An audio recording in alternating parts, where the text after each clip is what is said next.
Сайн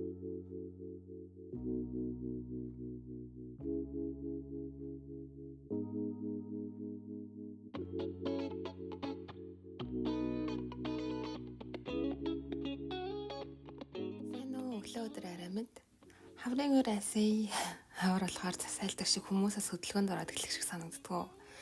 За би цаг агаар гарч агаад энэ 7 хоногийн сүүлийн 4 өдөр ямар гоё дулаахан болохыг хараад бүр тогтлоод өмнө хийчихсэн байсан бичлэгээ эдит хийгээд гэлсэн та хэдэ хүрэх гэж сууж байна.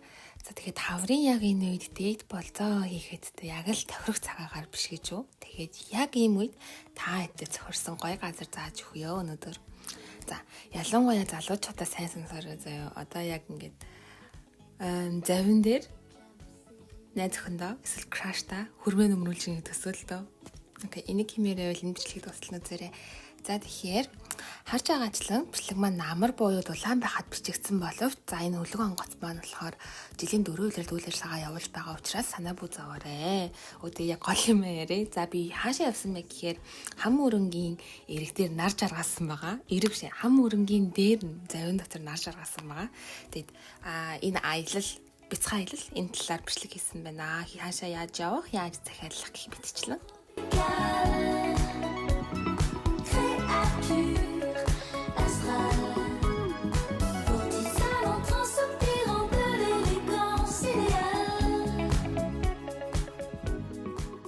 Эхлээд нь яаж очих харцгаая. Хэдүүлээ Чернелийн ягаан шугам дээр Явын арга гэх яваа очих байгаа Сөүл яваас энд харагдаж байна. Хэдүүлээ Чернелийн ягаан гэж хэлж хивсэн ч гэсэндээ 5 дугаар шугам байгаа штэ тий. Сөүл байдаг хүмүүс мэдэх баг. Тэгээд хэдүүлээ 2 дугаар гарцаар гарнаа. Ер нь гоё яг байлээ. Яг дотроо. Тэгээд гараад алхвал нэг 7 минут алхах зайд байгаа. Тэгээд яваас гараад алхаад чигээрээ явж итэл нэг майп гарч ирсэн. Тэр майпаар одоогийн миний байгаа байршлыг зааж өгөөд хэрхэн явах нь харуулчихсан байсан болохоор ямар нэг хүндрэлгүй шууд болоод очсон. Тэгээд энэ миний бичлэгийг үүсгэх юм болж гэсэндээ ер нь ойлгомжтой байгаа бүгдийг нь оруулаад өгсөн байгаа. Тэр орох хэсэг нь байна. Энд тикет зарж байгаа хэсэг нь байна. Тэр үед гадаа ингээд нэг танд босгоод тикетээ зарж байсан. Одоо ч гэсэн адилхан гадаа борлуулж байгаа болов гэж бодож байна. За нэг зүйл саналгад та хэд маань өөрийнхөө биеийн бичиг баримтаа заавал авч яваарай. ID карт юм уу пассворд те. Тэгээд энд хин сууж байгаа заавал бичиж өгдөг байгаа. Олоолаа авч байгаа бол нэг цаасан дээр бичихэд болно. Тэгээд тиктэй аваад дамжин суух хэсэг рүү очноо. Дамжин суух хэсэгт нь дэлгүүр идэж уух юм авах газар байсан болохоор гаднаасаа ол юм авч очно гэж санаа зовх шаардлагагүй юм лээ. Бүр завин дотрооч гэсэндээ CU байсан гэдгийг санаарай. Бэлэн мөнгө карт аль нь үлдчихэж байсан. Тийм болохоор заавал идэж уух юмаа бэлдээд явах хэрэгтэй болов гэж нэг бодох шаардлагагүй. Тэгээд бас баггүй хугацаа болохоор нэг уухан маагаад явчихад бол буруудахгүй мэлээ гэж санагдсан. Мөн энд харж байгаачлан суудал оноо чийлж өгдөггүй. Өөрөө очиод өөрийнхөө хүссэн судал дээр суудаг юм билээ. Гадаахыг хармаар байна гэж байгаа бол дээшээгээ шууд транслгаа гарчиж болно. Энэ бит хоёрын явсан энэ аялал болохоор дуучинтай байсан болохоор дуучныг нь өнөөдөр сонсох гэж ирлээ гэсэн бол энэ дотор байгаа суудлууд айл нэг дээр тухлаад цаасан байхад болох юм билээ. Тэгээд завин дээрээ шувуухан олж болно. Шувуухан олох тэр шууны хоол нь гэх юм уу би заагсан юм болов уу гэж харсан. Тэрийгээ ч гэсэндээ завин дээрээ зарч байсан. Алкогол ууж байгаа хүмүүс ч гэсэндээ байсан нэрээ.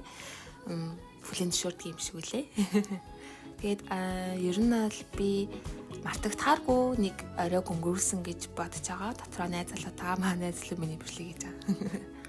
Тийм болохоор үертэй охинтойгоо залуутайгаа ийшээгээ заавал явж үзээрэй. Үнэхээр Сөүлийн гоо үзэсгэлэн харах боломж нэг өрөө олцсон шүү гэж хэлмээр байна. Одоо хэдүүлээ тиктэй яаж захиалах талаар харцгаая. Солонгост ер нь мэдээллийн хайлт ихтэй би танаа нээврийг ашигладаг. Нээврийг одоо солонгосчууд илүү ашигладаг болохоор ч юм уу Google дээр байхгүй мэдээлэлүүд байдаг байхгүй юу? Энд гэхэд шууд линк нь гараад ирсэн. Тэгээд линкээр нормогц аяллуудынхаа нь одоо цаг байна. Мөн хэр удаан үргэлжлэх болон үнийн мэдээлэл бүгд гарч ирж байна. За энд хэдүүлээ дараад үзье. Эндээс харах юм бол dinner course гэж энэ л та хоол идэнгээ явж байх аялал. Гэхдээ энэ BC card гэдэг картаар тооцоогоо хийж байгаа тохиолдолд бол энэ хөнгөлөлт нь орж ирэх юм байна. Бас заавал онлайнаар тооцоогоо хийх хэрэгтэй гэж бичиж өгсөн байна. Ингээд бүх анхаарах зүйлс энэ дээрээ байгаа болохоор та маань линкээр нөрөө бүгдийг нарчсан байна. Гэхэд 6:50-аас эхлэх юм байна.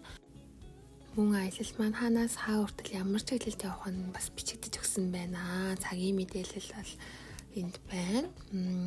Буфет маягаар хоолн тавигдана гэх мэтчлэн бүх мэдээлэл нь байгаа болохоор та хэд маань эхлээд нь линкээр ороод шууд цаашаага захиалгаа үргэлжлүүлээд явуулчих боломжтой байна. Би болохоор шууд очиод авсан түрүүний миний бичлэг дээр очиод шууд тасалбар авах хэсгээс нь тасалбар аваад орчихсон ч болно. Цагаа л харин сайн хараад тааруулж очоорой. Заавал захиалга хийхгүйгээр очиод авсан ч болно шүү. Яг захиалга хийчих юм бол дараа нь яг амар л юм л та. Одоо болцоонд хэрвээ явж байгаа бол нөгөө болцоонд ирсэн хүний эвгүй байдалд оруулахгүй гэх мэтчлэн дээ. Захиалга хийгээвлгээд ингээ аяллаа сонгоод одоо энэ хэд 6 цагийн аяллаа 40 минут үргэлжлэнэ гэж байна. Тэгээд энэ хідэн судал үлдсэн хүртэл шууд харж болохоор байна. Үний мэдээлэл нь шууд энд харагдаж байна.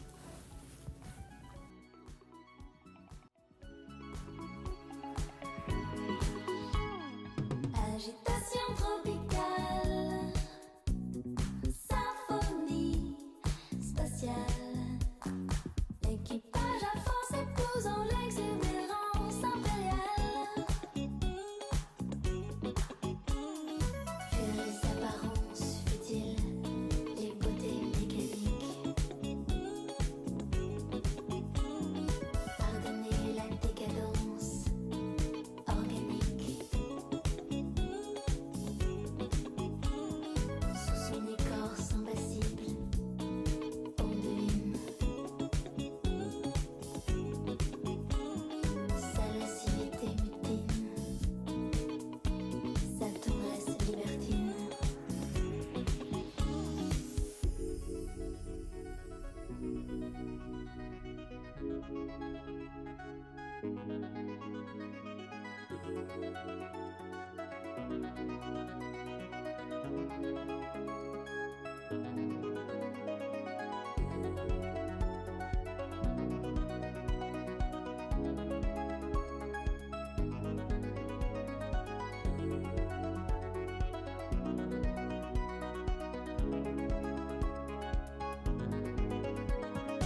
Agitation tropicale, créature. Тэгээд эцэст нь хам мөрөнгийн эргэлв явсан бол үний хөвч боломжийн газрын жайтайхан газар хоол идчихэд ирмээр байвал аашлыг санал болгомоор байна. Аашлыг хийсэг банаахан бол ер нь мэдэртэй те. Ингээд буфет хоолоор хаалтартай нэг удаад одоо нэг хүний мөнгө төлсөн байхад цадтлаа эцэд гарч ирдэг 2 цагийн хязгаартай байдаг тийм газар байгаа. Тэгээд энд харах юм бол энэ болохоор терминал ахгүй юу бид хэдийн тикт аваад авсны дараа ороод хүлээх газар эндээс усан онгоц маань хөдөлдөг. Тэмээс яг усан онгоц хөдөлдөг газрын хажууд аашлын маань байдаг байгаа. Тэгэхээр ер нь бол хам мөрөнгийн эрэг дээр хам мөрөнгийн бьют хам мөрөнг харангаа хоол идэх боломжтой ахна штэ тий. Энд бас захиалга хийж болт юм байлээ. Гэтэ захиалга нь бол хүний таатай. Та хэд маань нээвэрлээ ороод ямар нэг газрыг харахтаа цагийнх нь мэдээллийг бас заавал харж байгаараа утсан ч хаалтай байвал харамсалтай. Энэ хэд 11-ээс 9 хооронд ажилт юм байна. Тэгээд харах юм бол ер нь л их таажгүй. Гэтэ суудал нь болохоор бүгд хам өрнөлөө харсан суудал биш. Захиалга хийсэн хүнээсээ эхэлж одоо суудлын пежон буюу зааж өгдөг юм билээ. Тийм болохоор аль болох захиалгаа эртгэн хийгээд очиход зүгээрээ. Би одоо захиалга хийх гээд орж үзсэн чинь захиалга нь одоо ойрын хий тоногтол дуусчихсан байсан. Яагаад гэвэл одоо амралтын өдрүүд эхэлчихсэн. Амралтын өдрүүд өвчихсөн. Тэгээд дээрэс нь энэ амралтын өдрүүдээр цаг агаар үнэхээр гоё байсан. Хүн болгон л ийшээ явж одоо нураадмаар цагийг өвчлөөс ахаа өнгөрөмөр байгаа байхаа. Таад мэгтэй яг заавал энд юм мэдэх албатайч биш. Даарахгүй л хам өргөнгийн эрэг дээр суугаад юм мэдсэн ч болно. Энд бол хүлээж аваад очирлж аваад орсон ч болно.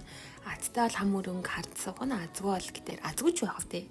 Яг хам өрөнг харж сууж чадахгүй ч гэсэндээ цонх бол хүн болгонд нээлттэй байгаа шүү дээ. Цонхоор очиод хараад байж болно. Тийм байна. Тэгээд надад бол их сайхан туршлага байсан. Дахиад яв гэвэл дахиад явна. Ер нь энэ зам дахиад явна гэж бодож байгаа. Тэгэхээр та хэд маань гэсэн яваад ирээрээ. Баяртай.